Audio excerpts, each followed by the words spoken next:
small cap index, which is up a little bit, 0.12%. The mid cap index will come up on your screen. It's almost unchanged on the mid cap index as well.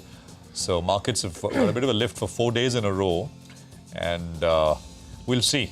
But not very much to go on with regards to news flow triggers, etc. at this point, after what we've already seen. Bulk of the Nifty stocks on the heat map opening up in the red. There is Bharti, which we highlighted with Rima earlier, which is at one end of the spectrum, and they got a couple of technology names. By the way, tech did not participate yesterday and is down, at least on the Nifty, to begin the session. Surbhi. Absolutely, that's the large cap screen. Before we look more closely at large caps, let's look at markets' reaction to Nazara. Stock is down 6% despite that clarification coming in, because remember that while their investments in Pokerbazi, they are not consolidated in the P&L. They are investments nonetheless. They've put in almost 1,000 crores to work in that business, which is real money gaming. And now its fate really hangs in the balance. So 6% down. Delta is down about 5% as well. So that's your first reaction coming in on the bill, which proposes to ban all kinds of real money gaming. Back to the large cap screen now. Bharti Airtel continues to gain. Market is giving it a thumbs up in terms of those tariff moves that we've been seeing. What else is higher? There's NTPC, there's Infosys. There's some buying on Eternal, that's quite clear. And then it gets really quiet out there. On the lower side, the drag, well, it's a mix. Kotak Mahindra Bank, there's ICICI Bank, some of the banking names on the lower side. L&T is down about 0.5%. And Reliance is not working in the bulls' favor, at least not in the morning. Stock slower by about 0.5% as well. So some financials, some large cap names, Lever. These are the key drags on the Nifty. 30 points lower. Nigel. Well, some stocks are seeing follow-through buying, actually. Ola Electric, that one's up close to 5.5%. So good up move is what we're seeing on that one. Jamna Auto, that's another stock that was buzzing yesterday. That one's one of the top volume movers today, up 3.5% in trade today. HAL Glasgow, another stock that did well yesterday, well, seeing big follow-through buying today as well. So massive volumes in the first few minutes itself. The stock that's under the weather actually is Oro Pharma. Just pull up that stock. Now, unconfirmed reports are indicating that they're looking to buy a rather large company, Zentiva. So that's the reason why, in fact, the stock is a little under pressure, because the street is a little bit skeptical whether or not they're trying to buy an asset that's too large, because reports indicate that the deal could be more than $5 billion. So for the time being, it's weighing on the stock. We'll have to wait for confirmation on that front as well. What else is doing well? Apollo Microsystems, that's one of the top movers in terms of volumes, I think. So I'm not sure whether or not there's some read-through with regard to that defense order that they're getting from HAL. But that's one of the big movers today on very, very high volumes. So it's up only around 3%. But, the volumes are extremely high for morning trade itself. I think Denta Water is something that Prashant spoke about yesterday. That's up another 4-5% in today's trading session. So big move is what we're seeing out there. So mildly lower, but that's on expected lines. Gift 50 was suggesting 70-point downtick. We're down 35-40 points. Par for the course. Well, Ola is closer to 50 than it is to 40, in 2 or 3 days, right? It's the number 2 volume-led gainer on the NSE. Yesterday, it ended at the number 1 volume-led gainers list. Top of the volume board yesterday. It's 60 million shares now on Ola Electric traded. So there is momentum, there is action, and of course, Sud has been running us through the reason why we need to pay attention to it going forward as well. Just one more stock, Prashant. Yeah. One of the biggest underperformers in the last one year has been Astral. From 2,000 rupees, the stock fell to around 1,200 rupees, and the past quarter's numbers as well were weakish.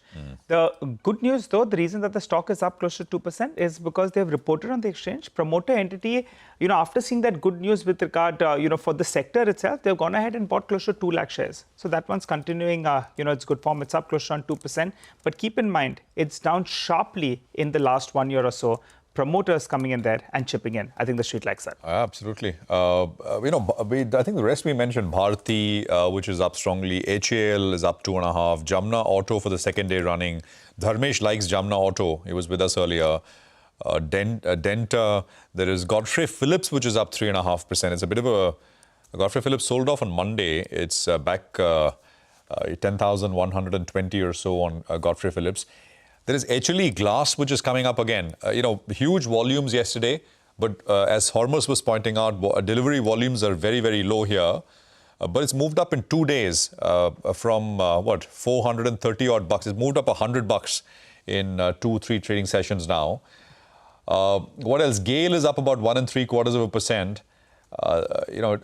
There's DYCL, I think this is Dynamic Cables, I think is the name of the company. I'm only mentioning it because it's got large volumes. Never shows up on the list here, but it's got large volumes and some price gains as well, which are showing up.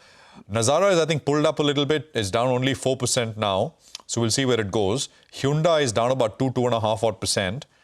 And of course, I mean, there is Aurobindo, which is coming up with a bit of a cut. 3% lower on Aurobindo on pretty large volumes to begin the session.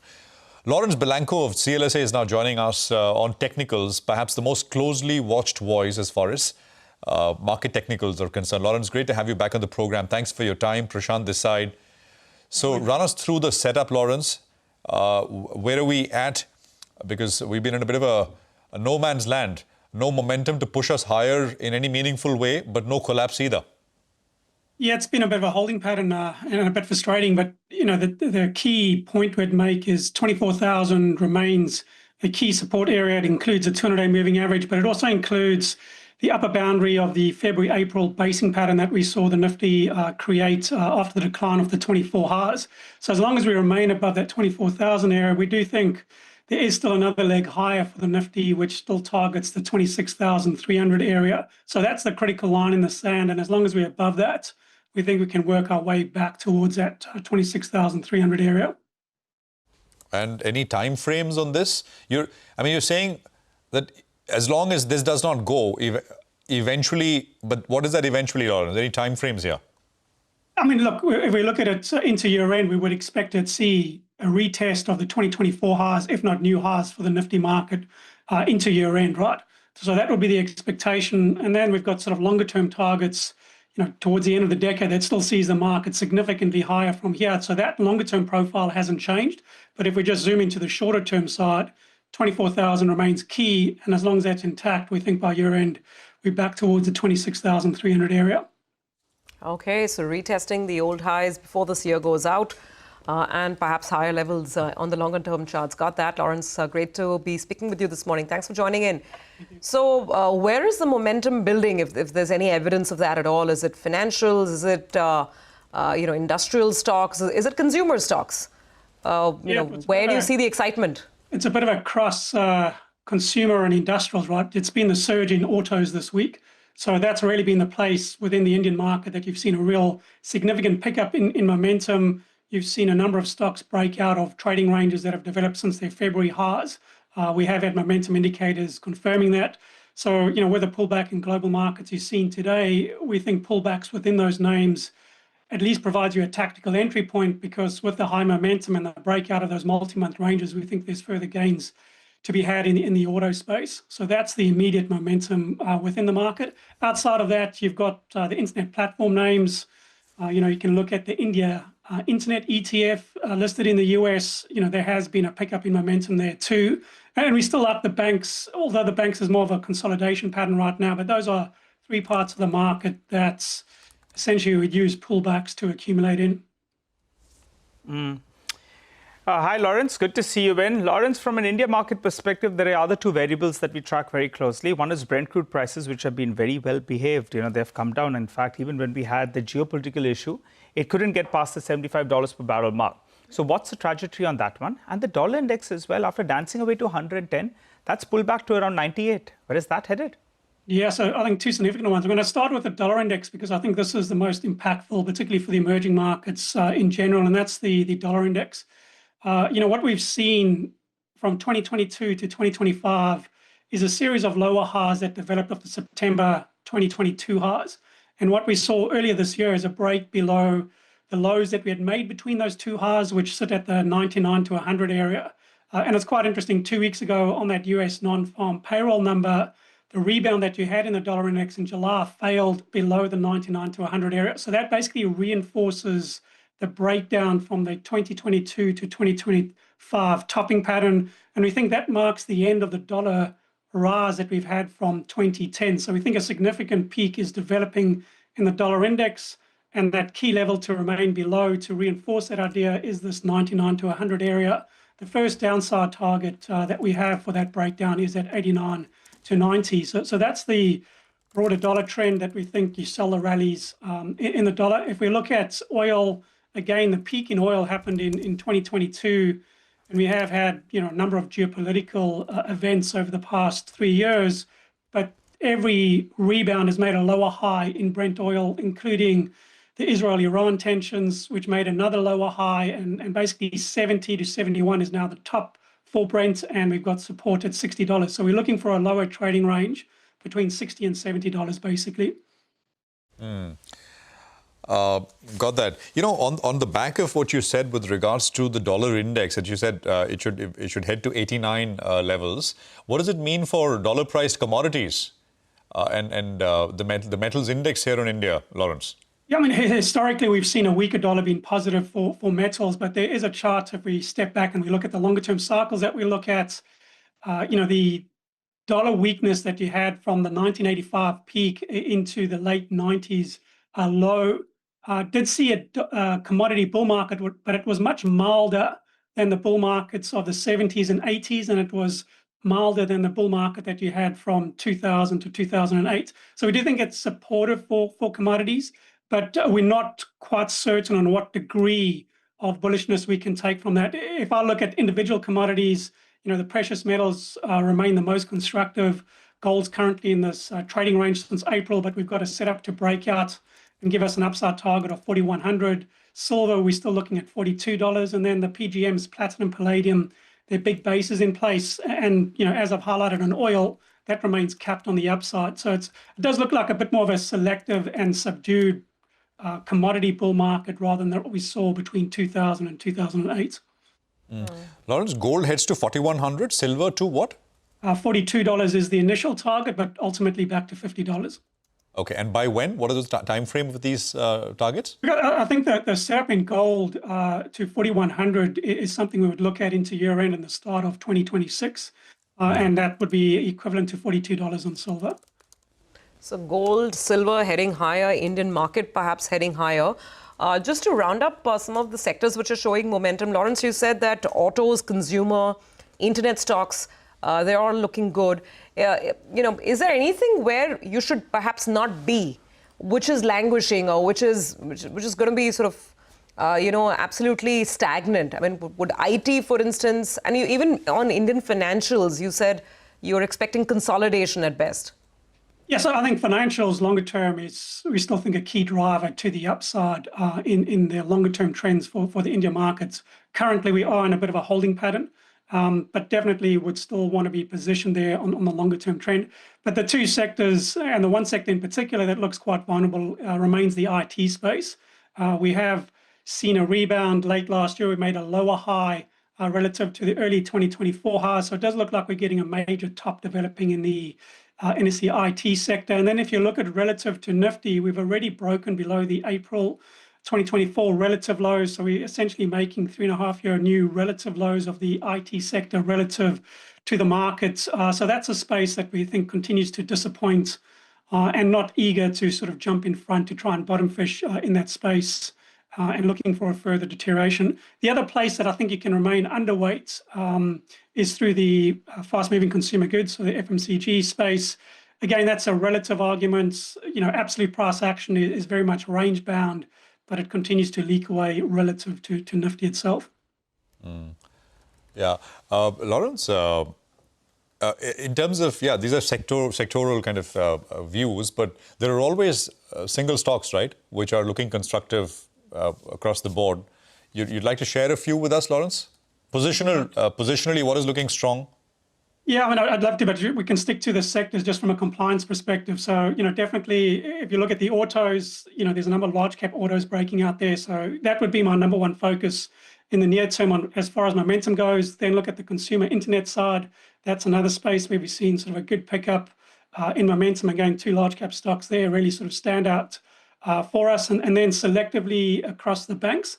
And a space that I haven't mentioned, but it is worth looking at, that's the non-bank financials, which we've also seen good consolidation patterns develop and the potential for breakouts there. So those are four sectors that I'd really sort of focus in on.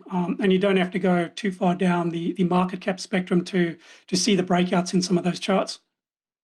So large cap auto, Large cap consumer internet names. You said NBFCs, right? Yep, correct. Okay, got that. Right. Okay, all right. Lawrence, the other one, the other big component of the Nifty is Reliance Industries. Where is that one headed? Because, it found its form when dancing away, I think, to around 1,600 odd, and then it pulled back a little bit. Is it closer to the lower end of the range? Well, look, there's strong support at 1,300 for Reliance. That's what we look at. 200-day, also the upper boundary of the fourth and first quarter trading range. Yeah, it's not one that stands out from a momentum or breakout perspective, but definitely holding above 1,300 and stable above that. Okay. And then Lawrence, finally, we've discussed, gold, we've discussed other commodities, Indian markets. Just very quickly, the US market itself, do you see, the good times continuing to roll over there? It's a bit of a grinding move higher. We've seen a loss of momentum, and it's the breadth readings aren't the best in the region. Just to give you an idea, the number of stocks in the S&P and the Nasdaq above their 200-day sits in the mid 60% range. If I look at Japan, for example, both the Nikkei and the Topix, I'm getting the percentage of stocks above their 200-day in the 80% region, and I'm seeing similar for the HSI and HSCI. So yes, the trend is intact, but breadth is narrow, and momentum has started to wane. So it's definitely not the lead market that it has been over the past 15 years, and that's probably one of the more interesting charts to pay attention to. The new all-time highs in the S&P, this is the first time since 2012 that the new all-time highs in the S&P hasn't coincided with the relative price action of the S&P versus the World ex-US ratio. So that's the dollar weakness that's coming through. That's one of the biggest changes that we've seen with US market trading at new highs relative to the rest of the world. You haven't seen it being confirmed. And that all comes back to the dollar weakness that we've seen.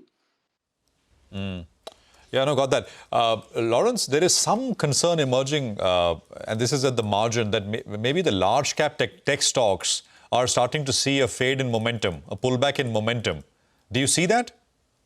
Yeah, maybe take the poster child. If you look at the NVIDIA price action last night, you did see a close below the 20-day moving average. That's obviously a short-term moving average, but that has been the moving average that has guided NVIDIA up since late April, and it's been the dips mentality. So last night's close, at least in that AR thematic, does look like we've got a correction and a consolidation pattern that needs to develop over the coming weeks. Okay, but none of the others, right? None of the other large cap, mega cap tech names. Only NVIDIA so far. Well, that's the poster child of the AR theme. I sort of just highlight that one as, the proxy of the AR theme. If we go through individual names within the semi-side, there are a few others that close below their 20-day.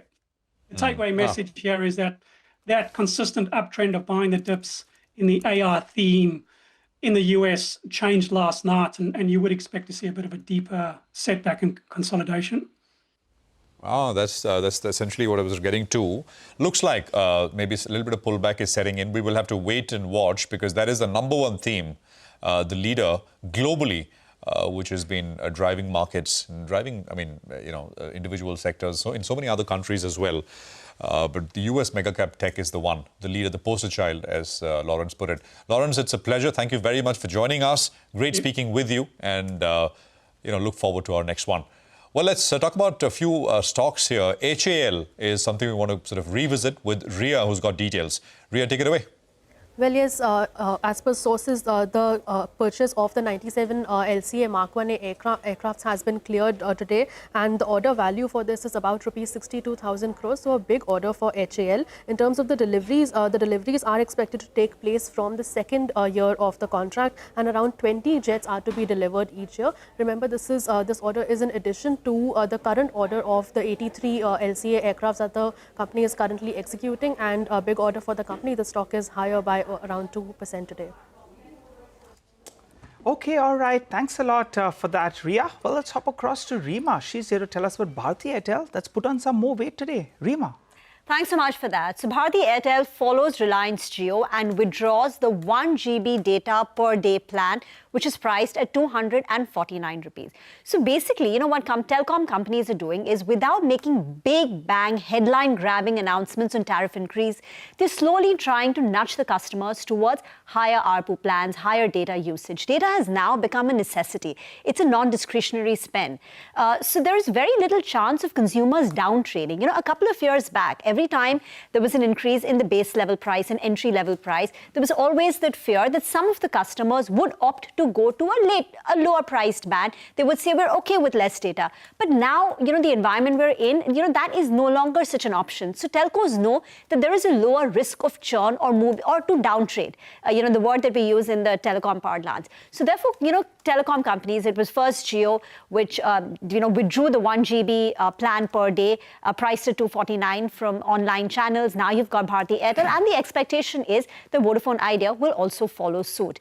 Yesterday, Bharti rallied 1%. It's added on some more weight today. And this, while it may not move the needle too much on the revenue front, it does boost the company's ARPU, so the street likes the development and the commitment to tariff repair shown by the industry. Back to you. Oh, absolutely. And Bharti Airtel is getting a market's thumbs up because of exactly that. Thanks, Reema, very much. Actually, so far this week, Bharti is up about 3.5%, including, of course, today's gain. So it's been good going. Well, let's move on to a corporate conversation now. We are putting the spotlight on Chalet Hotels. The company reported a pretty good set of numbers for the first quarter, boosted by the consolidation of their real estate business as well. Shwetang Singh, Executive Director at Chalet Hotels, is joining in for some perspective. And there are three key areas that we want to really focus on. Number one, sustainability of the average room rates, the growth over there, the outlook on occupancies as well. And then, of course, we'll chat with him about margin stability as they're looking at scaling up to beyond 5,000 rooms. And finally, the annuity income growth and the project execution over there. So let's take all of this up one by one with our guest. Thank you so much for joining in, sir. So let me actually start right there. I mean, first quarter has been very, very decent. And even if I don't look at the real estate business, if I just look at, the base business, it's a fairly steady growth. Now, as you're looking at Q2 and then we get into the full-blown festive season, what are your projections in terms of how ARRs are moving? They're northwards of 12,000 for you, I think, as of Q1. How much higher can ARRs go, and what are you projecting on occupancies? Good morning. Good morning, Surbhi. Thank you for having me on the show. Let me first start by saying that, we are at a great time in hospitality. The quarter one, despite the geopolitical tensions, despite the Trump trade policies, whatever was happening in the Middle East, etc., we continue to put out a really good set of numbers. And a similar trend is continuing in quarter two as well. Typically in hospitality, the first half is weaker than the second half. So as the festive season comes on, exactly as you say, we expect the growth story not only to continue and sustain, but actually get better as we go along. The beauty of what is happening in the hospitality industry today is that the demand continues to outpace supply. So, there is no fundamental macro that is causing any issues to us as an industry. The corporate earnings continue to grow. So therefore, MICE and corporate travel is expected to continue to grow as well. Most people have now started to take more vacations instead of one or two large vacations during the year. So that particular trend has helped with the leisure business as well. So if you see overall, the macros of the industry stay very, very strong, and therefore we are confident. Absolutely. That's why, Shwetang, some numbers will also help. Mm-hmm. Your ARR, like I said, it was above 12,000, I think 12,200 in Q1. Mm-hmm. What is the scope to take it higher? If you could give us some idea, and also occupancies. As we go into the full-blown festive and travel season, how high can occupancies go this year for you? So, we have, as a portfolio, we have maintained really strong occupancies through the years, and we expect it to stay around that. Once a hotel stabilizes, the chances of the occupancy really taking off beyond a certain point becomes very difficult.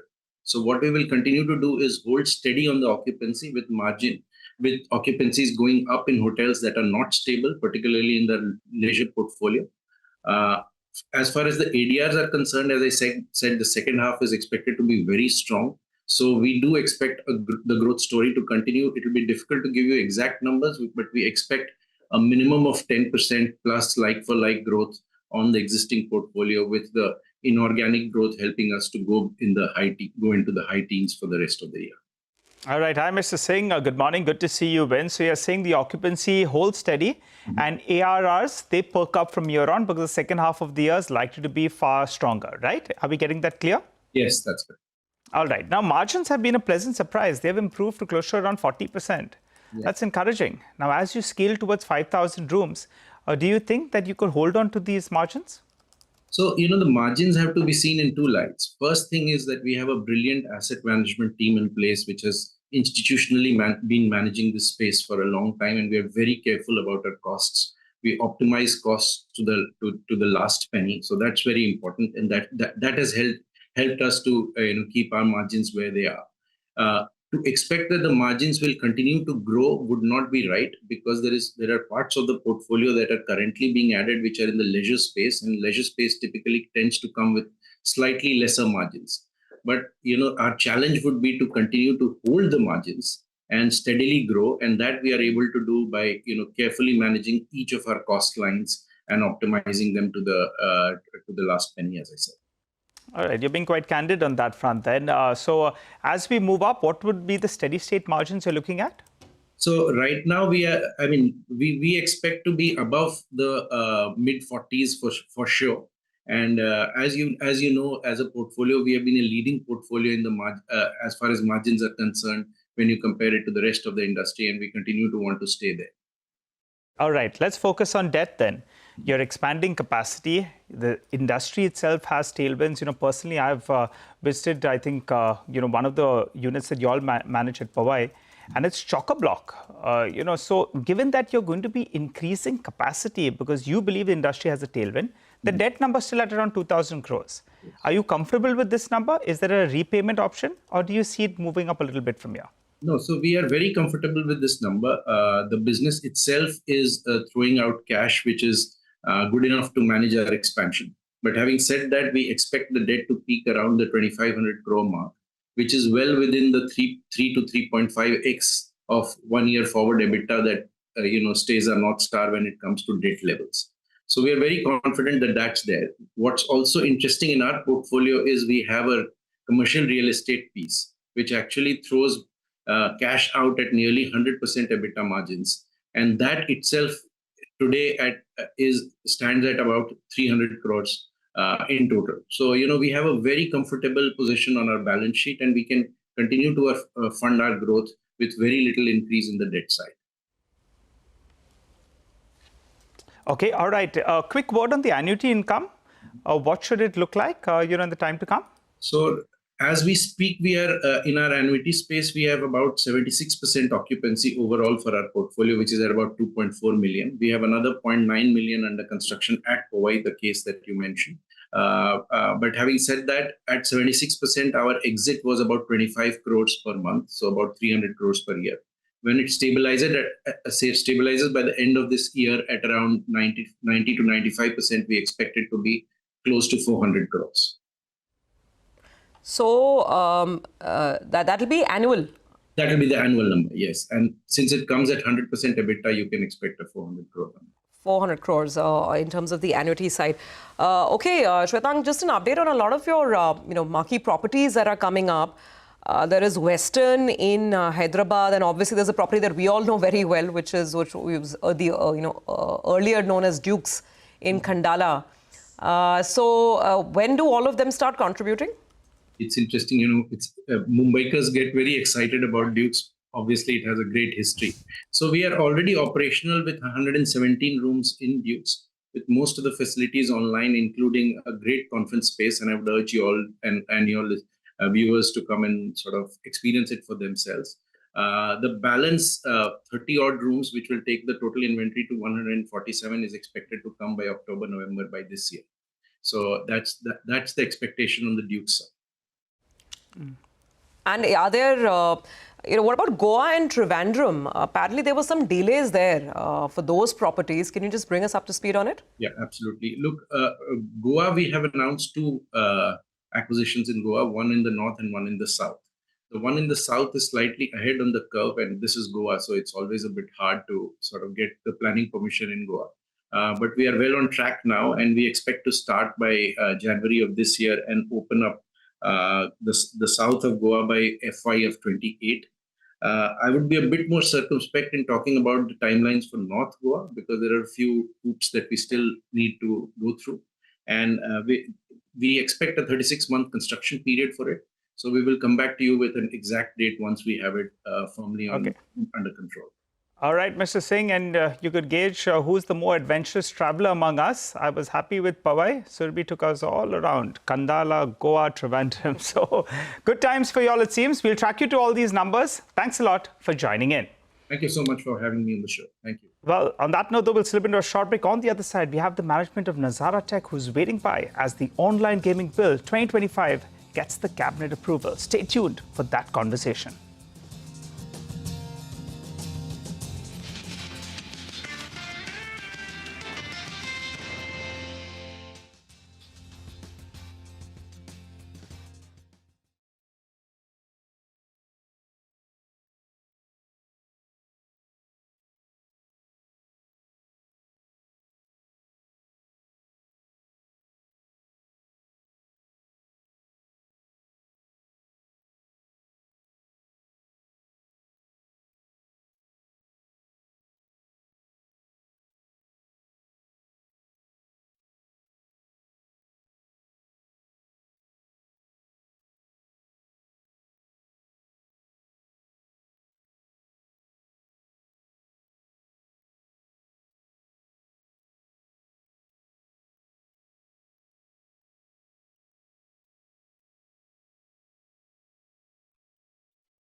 Okay, welcome back. I mean, the big blow to online real money gaming is what we're going to discuss next. And Nitish Mitterson is Joint Managing Director and CEO at Nazara Technologies. He's joining us all the way from Germany, where I guess it's, what, 5:30 in the morning.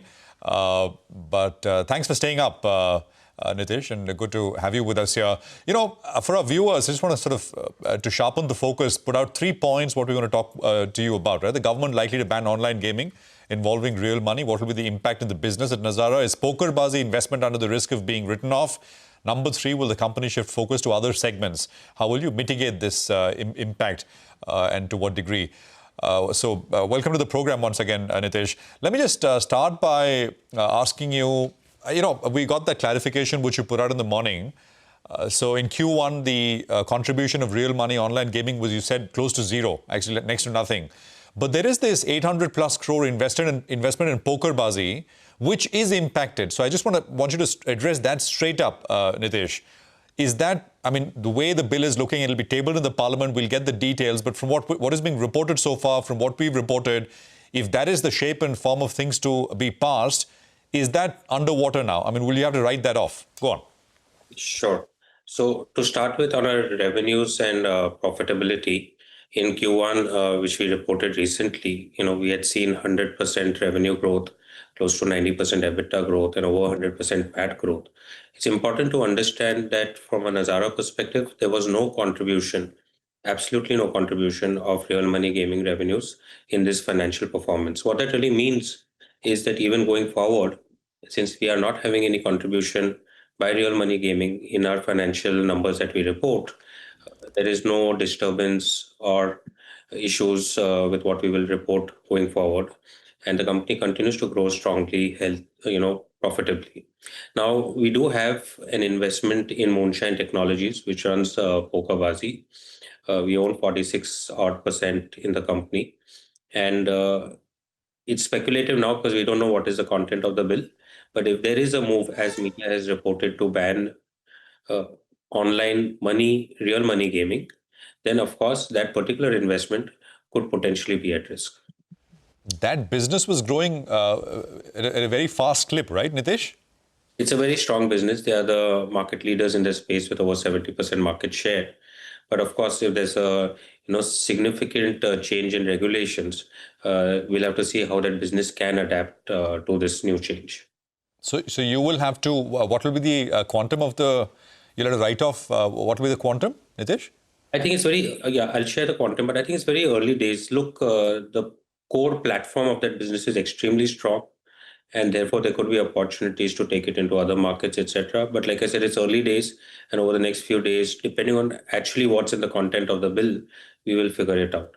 In terms of our investment into Moonshine, we have about 805 crores invested for the equity stake that we're taken, but we also have another 250 crores of CCPS, which would convert at a future price. This was invested through a combination of cash and stock issuance.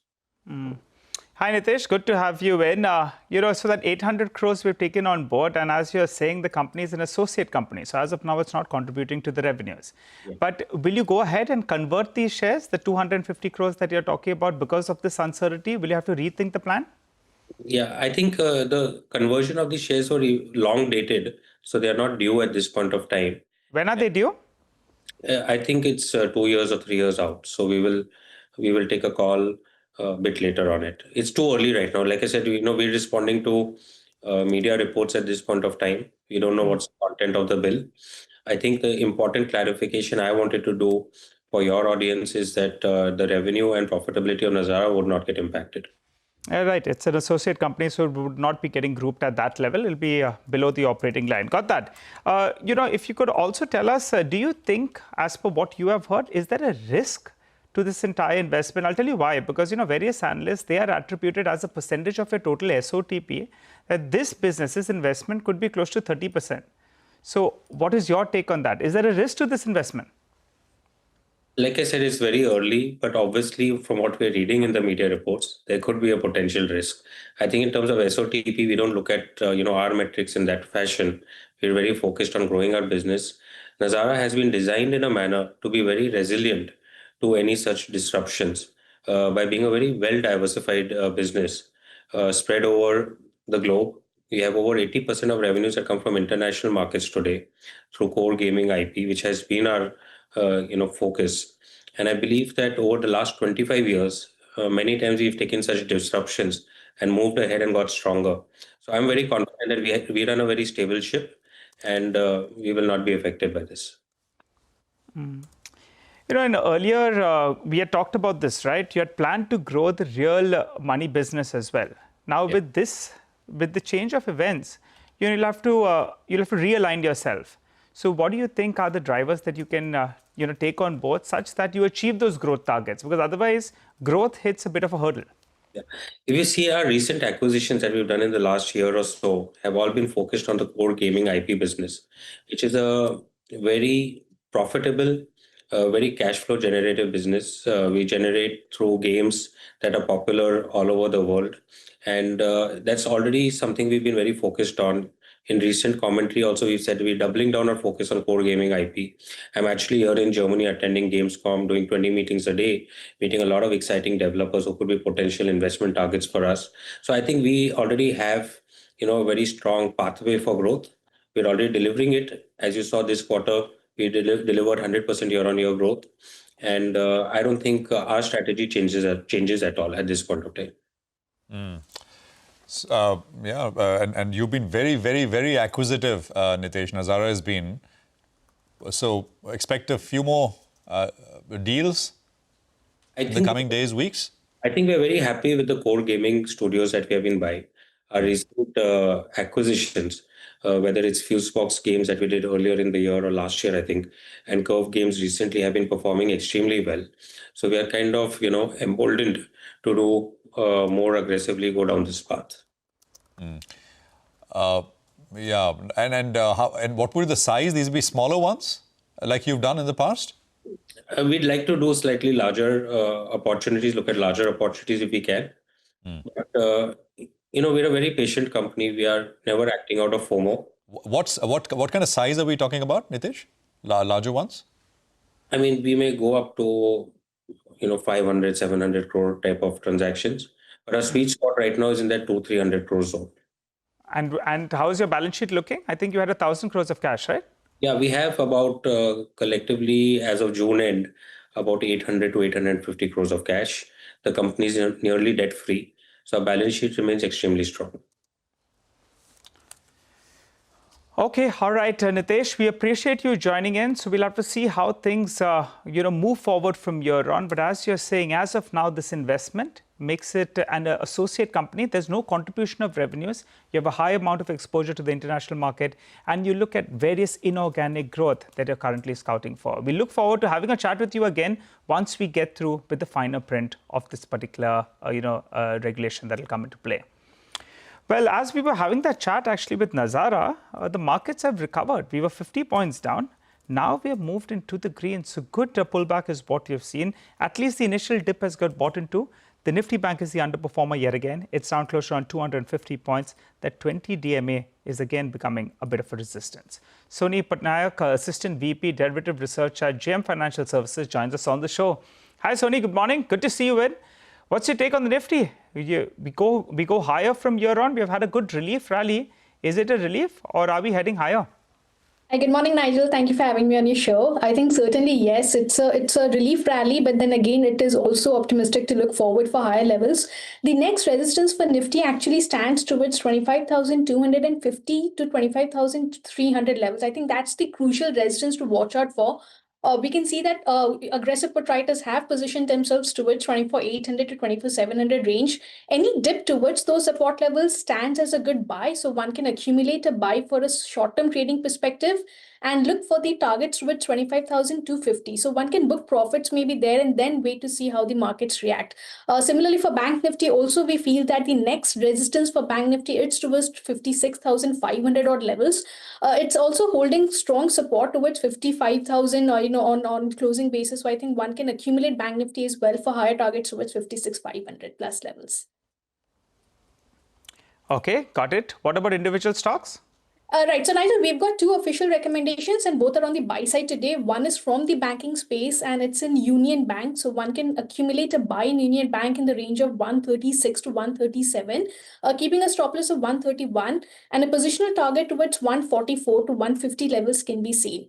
The second buy recommendation is from the pharma space, which is showing strong momentum today. One can buy Apollo Hospital, but slightly on declines towards 78.50 to 78.30. So that range can be the accumulation zone, keeping a stop loss of 77.40 and targets of 8,000 to 8,100 can be seen.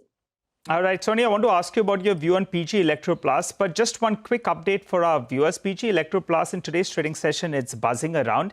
Now, yesterday late trade, we had highlighted the fact that the stock could potentially come out of the F&O ban. And that's precisely what happened because, the stock at the end of the day, we got the file and said that the stock is out of the F&O ban because, the market-wide position limit, the open interest as a percentage of market-wide position limit had fallen below that 80% mark. The stock is up close to around 5.5% in today's trading session. Remember, FY26 in all probability will be a washout. Quarter one has been weak. Quarter two is likely to be a bit of a dampener. All eyes are on quarter four. How much can they pull back? In terms of valuations, well, the stock trades at around 38 times on FY27 EPS. So that's about fundamentals and a quick update in terms of the technical action with it coming out of the F&O ban. Soni, what's your view on PG Electro Plus? One of those howlers of quarter one. But now you have this technical factor at play. Still expensive, but not as expensive as what it was, say, a month or so ago.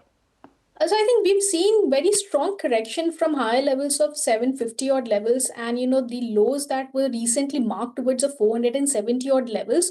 That certainly stands to be a medium-term support. But however, we would still advise some caution until it has not crossed above its 620 mark, where technically a lot of resistance can be seen towards those levels. Maybe it bounces from current levels, but any close or decisive close above a 620 can see some short covering move towards a 660 to 680 level. So I think one may still continue to be a bit cautious and wait and watch would be the strategy over here. I don't know if you ever view, Soni, hi, morning, on Ola. I mean, price action, of course, I'm not sure how you'd read the charts. 2 days now, very large volumes and good price action as well. But of course, coming off very, very bombed out, depressed levels. Any thoughts here? Good morning, Prashant. Certainly, I think we've seen very strong volumes and a short-term technical breakout can also be seen on charts. So I think from current levels of 48 as an intraday support, it can head higher towards a 50 to 50.5. So any close above that 50.5 resistance and a positional target towards 54 plus levels will also open up. I think one can continue to hold these stock for any upside towards 54 and up, but it'll be positional play. And on any declines towards 48 can also add up. So one can keep a stop loss towards 46 from current levels. It's basically back today. It's basically back at the 15th of July highs, which is around 48.90 or so. So we are exactly there. And I think that's essentially what I guess Sony is looking at as well. And I mean, then after this, 54, 55 odd levels, which is again, by the way, the 8th of July kind of levels where the stock spent a fair bit of time earlier. So 2 days, I mean, I think this is up about 16, 17% or so. Sony, thanks very much for that. Market, by the way, is almost in the green. Nifty's got just 2-point cut. 24,976 is where we are now at. And basically, which means that from the low today was 24,929. We've come up about 50, 60 odd points or so. Manisha is here with what's happening as far as commodities are concerned. What's top of mind? Manisha, good morning. Morning, Prashant. Thank you for that. Well, I'm looking at metals where we have seen a decline continuing today as well. Well, actually, when you look at the month of August, it has been a negative month so far for many of these metals. One, it has to do with the profit taking because the kind of gains that we saw in the month of July were not sustainable, and we have seen some decline because of that as well. The weak Chinese manufacturing data, retail sales, investment, industrial production, all of those numbers for the month of July were weaker than what we saw in the month of June and were weaker than what we saw in the previous year in the same month as well. And that has continued to weigh onto the markets there, really questioning the kind of demand that China could be looking at going forward from here. It also has been about supply chain disruptions with all these tariffs going around. The markets really are looking at a lot of disparity when you look at where the metals are lying, whether it's on COMEX or LME or Shanghai really, and that has led to some declines as well. And then, of course, there are global economic uncertainties due to those tariffs as well. The markets also are looking at US announcing 50% duties on additional 400 products that contain steel and aluminum. As of now, we have 50% duty on steel, aluminum and copper, but there are additional 400 products, and that list really is available since Monday there. And there are new product categories that are featuring on that list, including everyday items like car parts, plastics, furniture, specialty chemicals, etc. So there's a big product number now within that list that's also weighing onto the markets, looking at where the demand really could go if the US consumer had to pay so much higher there.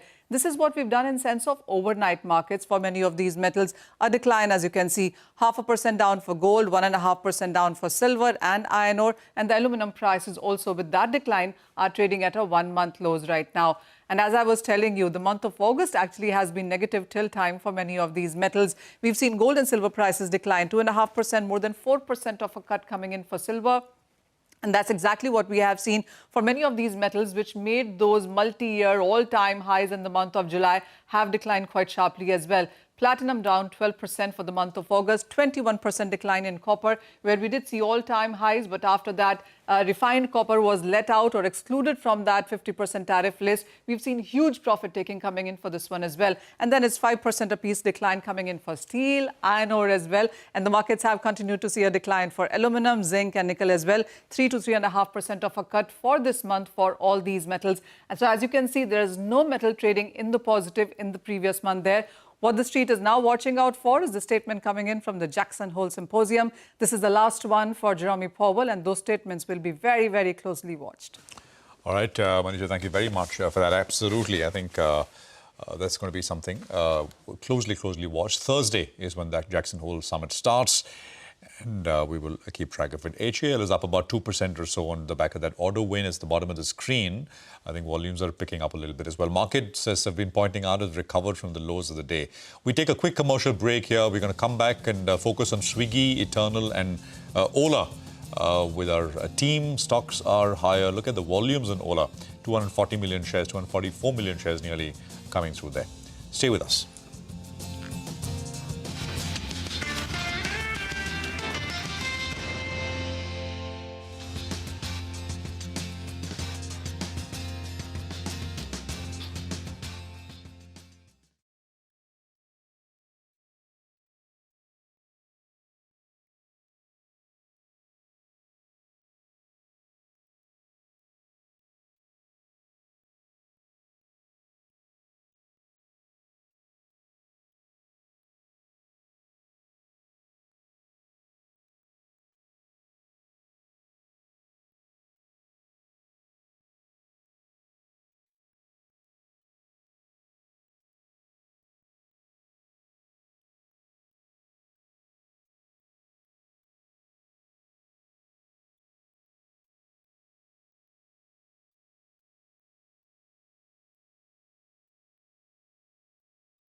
Okay, welcome back. Let's just talk about a few names, right?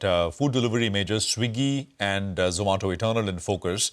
DAM Capital's got a note. We put this out. They're saying the businesses have matured and they'll make more money now. Let's go across to Hormuz for the key takeaways. Hormuz, over to you. Positive coverage coming in from DAM Capital for both Eternal as well as Swiggy. And they've initiated coverage with a buy recommendation on both of them. For Eternal, they have a price target of 400 rupees. For Swiggy, they have a price target of 515. Now, the upsides here for Eternal comes up to around 26%. For Swiggy comes up to around 30%. Now, what DAM Capital says is the fact that both their food delivery businesses have matured, and over the next 3 years, they are expecting healthy margin improvement and free cash flow generation for both of these companies, which will in turn help them fund their quick commerce operations, which they are focusing on and doubling down on currently. And as a result of which, they are expecting the quick commerce business of Zomato, which is Blinkit, to turn profitable on the EBITDA front by the fourth quarter of this year, and Instamart, which is the quick commerce business of Swiggy, to turn EBITDA profitable by the fourth quarter of FY28. And for them, they are expecting Zomato already being PAT profitable. For Swiggy, they are saying that PAT profitability will come in FY28 as well. Now, as a result, they are expecting a 42% revenue growth for Eternal and a 28% revenue growth for Swiggy over FY25 to 28. Mind you, Eternal is already at a record high. It's gained over 20% in the last 1 month. While Swiggy, though, their price target of 515 is well below the post-listing high of 617 that the stock had made after its stock market debut. And over the last 1 month too, the stock has remained quite sluggish. But positive coverage coming in from DAM Capital, expecting upsides of up to 30%. Hormuz, thanks very much for that. Very, very interesting note there. So food delivery companies in focus. Ola is the next one we want to sort of revisit once again because volumes are exploding and the stock's at an important level, as I mentioned earlier. So 49, I think it's basically gone past that level. We had an opinion from Sony as well, the technical analyst who said that maybe the next stop is about 55-ish kind of levels. But, any triggers here? Sud is going to take us through that action. Sud, over to you. So before I talk about today's and recent price action, Ola Electric, there is an interesting trivia. Same day, that is 20th August in 2024, stock had hit record high of 157. From that level, it's significantly lower, but in the last few days, stock has been moving higher. And this week, it's up almost 20%, and it's up almost 24% from 52-week low that stock had seen last month, that is in July. But in 2025, the stock is still down more than 40%. Now, take a look at the volumes and delivery that stock has seen yesterday. So, total volume was 58 crore shares. That was highest in last 1 month. And if you compare against the average volume of last 20 days, it's almost 5x. So, 58 crore yesterday versus 11 crores in last average of last 20 days. Deliverable quantity yesterday was 14.35 crore shares. That was highest in 2 months. And if you compare against volumes, it was 24.6%. There is an interesting update from shareholding data as well. FI's holding, because I've taken December of 2024, that time holding was 38% by FIs. Now it has reduced to 34.7%, so almost 400 bips lower, but kind of like fully offset by DIs. DIs have seen increasing their holding. So in December 2024, it was at 19.2%. Now it's increased to 23.4%. So what are the major tailwinds for Ola Electric going forward? First, after Q1 earnings, company has reported that in Q2, auto business will turn EBITDA positive, and in FY26, company is expecting that auto business EBITDA margin will be 5% or more than that. Also, yesterday we have heard from Chinese side that China has announced a lifting curb on rare earth magnet. That will also be positive for Ola Electric. And another festive season is coming, and company is bullish on its recent launches, especially on its bike, that is Roadster. Yeah, no, absolutely. Sud, thanks very much for that. Really appreciate it. And that's Ola on the move. Look at the market, right, and how it's come up off the day's low. Sensex, almost 200 points off the day's low. Mid-cap index is up 170. That's about 1/3% off the lows. So, yeah, things are looking much better from the opening. Actually, it's pretty similar to yesterday. Yesterday as well, the market bottomed out at about 940, 945 and then started to move higher. I think something similar has happened today as well. At about 940, 945, market has made that low and it started moving up. So can we build on it? This is the question. 50 points, though, on the day for the Nifty for now. We'll take a break. On the other side, our special segment, it's the economy. US and Indian bonds are in focus, with Neeraj Seth of 3R Investment Management. Lata's going to take that conversation forward. Stay tuned, coming back after a quick break.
Welcome to It's the Economy. India's bond market has been suffering a buyer's strike for the past 2 months, taking the 10-year bond yield to an early April high of 6.52% yesterday, 6.51 today.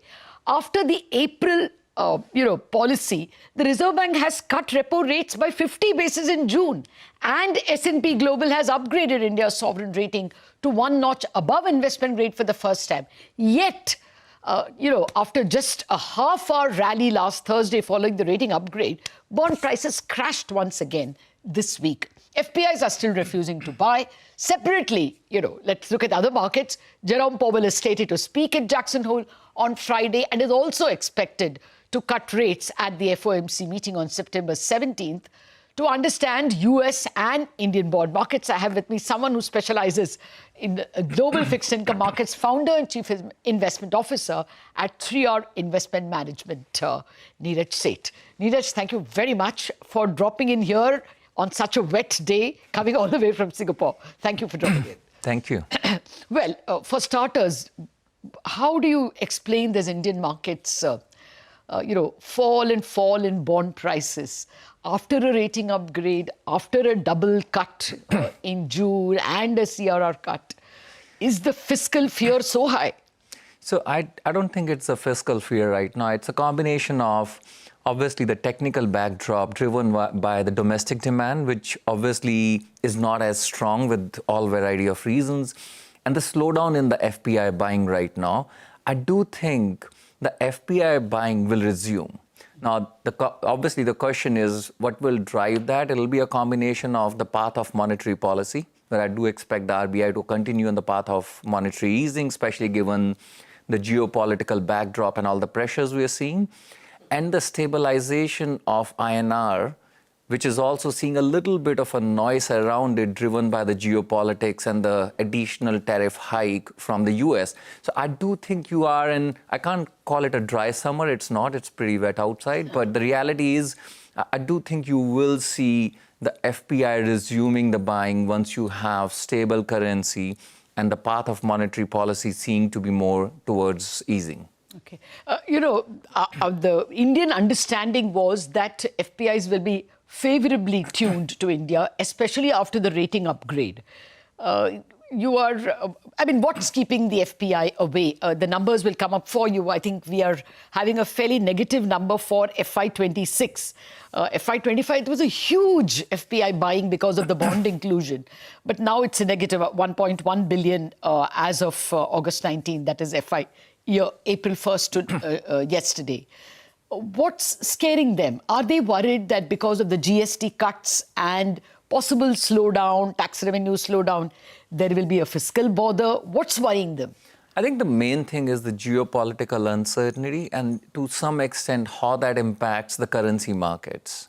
Obviously, it's a currency worry.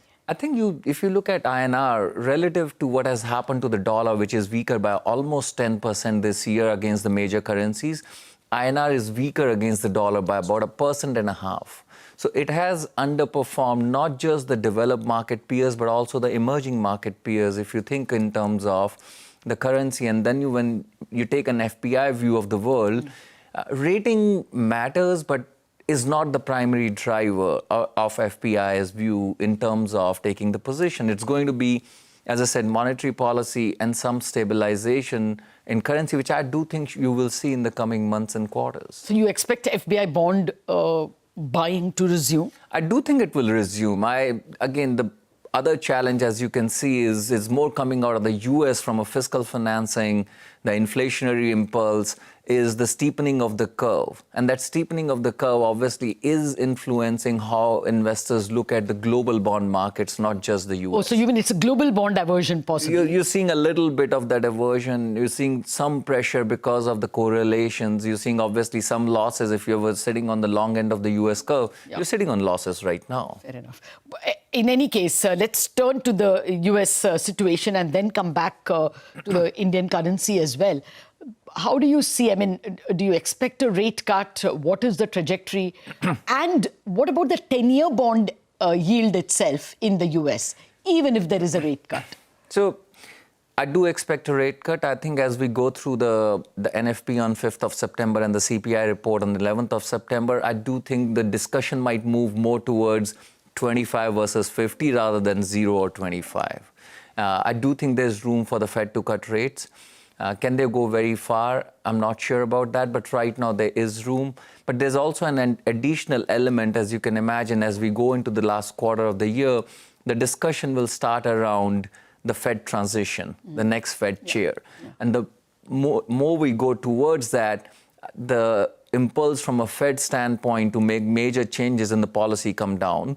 But the September meeting is live with a high potential of a cut. Now, the 10-year point, Lata, the reality is the Fed controls the front end. Rest of the world controls the 10-year. So I don't think the 10-year has a huge amount of room to rally. It might come down a bit, but the 10-30 curve might steepen even further. Okay. No, actually, the 10-year bond yield has been between 4.3 and 4.5 forever now, even after some of the rate cuts of 2024. You think it stays at 4.3? I would Does it nudge if there is a 25 basis or even a 50 basis? So I do think the 10-year does come down from there. That's almost like the fulcrum point for your overall curve. So front end to the belly benefits to some extent, obviously, from the Fed cut. it's more the 30-year part which I'm not sure about. And that's why I said the 10-30 might steepen further despite the rate cuts from the Fed. Okay. Fair enough. What's the expectation on the currency itself? I mean, now on the Indian currency. Can you give us the global view or your client's view of how they see the Indian trade balance, the capital balance? Because, capital flows are also not coming and there is a bit of a jitter on the current account. So there's obviously multiple elements. If I try to simplify, it's the geopolitics. And the more important part is combination of the changes in the alignment from a geopolitical perspective and the tariff itself, which was a big surprise for the markets in the last 1 month. So I do think that needs to settle down, although I'm a little less convinced that we're going back to the old 6 months ago US-India relationship. So I think there's certainly a shift has happened there. And from a... So what, your base case would be 25% tariff or maybe even higher? I think it probably will be 25 in the end, but it's not going to 15, which was the original expectation, which has both the implication in terms of growth, which takes away maybe 0.25% to 0.5% growth. And it also has the impact on the labor market because it's more in the labor-intensive sectors. Now, that brings back the push or the focus from the government to support growth, where a combination of the reforms, which are good, I would say, in fact, simplification of GST is a great thing to do, but the combination of reforms as well as some fiscal push that will be required is something that markets are trying to gauge where to take the current and the capital account and overall equation from here. Oh, fair point. I know too many moving pieces, but give us an equity view as well. The Indian market, the equity indexes also have been in a range. What's the expectation that India breaks out of this range, goes back to at least the 26,000 highs? Is all the bad news in the price?